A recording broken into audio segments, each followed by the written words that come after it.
Today's Temple Talk is called God's Temple Expansion Project by Skye Jethani. Failing to read the creation chapters in Genesis as temple narratives means that we will probably interpret them with another, less accurate lens. For example, I thought when I was young that Eden was a divine zoo. It's where God set up a comfortable habitat to watch his naked human creatures frolic without care in the world. Like most modern Westerners, my understanding of paradise was defined by leisure. In this way, the Garden of Eden seemed more like a hippie commune to me than anything resembling a temple. Viewing Eden as an all-inclusive resort or a human zoo presents God as a puppet master and reduces humanity's purpose to just divine amusement. This, of course, is a terrible reading of Genesis. If we properly understand Eden as a temple, where the heavens and earth overlap, and the humans as priests are called to care for this bridge between God and his creation, then the garden becomes a collaborative environment where the Creator and people work together for a common goal. That goal becomes clear when we combine the 7-day temple inauguration account in Genesis 1 with the garden temple narrative in Genesis 2 and 3. After creating his image idols in Genesis 1:26-28, God instructs the man and woman to rule over the earth on his behalf and cultivate order, beauty, and abundance everywhere. This is where they were to fill the earth and subdue it.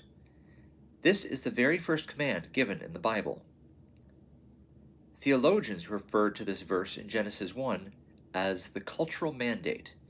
Nancy Pearcey, in her book Total Truth, explains why. The first phrase, be fruitful and multiply, means to develop the social world, build families, churches, schools, cities, governments, and laws.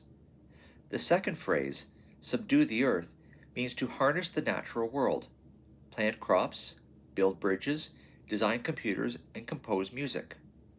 This passage is sometimes called the cultural mandate because it tells us that our original purpose was to create cultures, build civilizations, nothing less. Moving into the next chapter about the garden with this in mind, rather than a zoo created by God to contain humans, it's evident that Eden was intended to be a base camp to launch this shared God-human project. The man and woman were never supposed to remain in the garden. Instead, they and their descendants were to cooperate with God to expand the garden's order, beauty, and abundance to fill the earth. In other words, God's goal was for his temple to grow and encompass the whole world and everyone in it.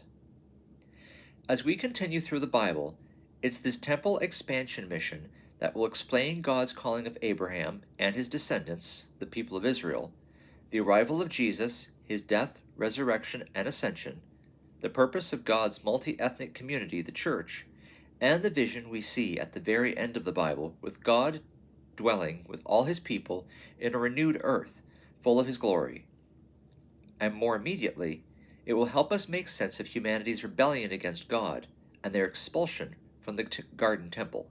Stay tuned.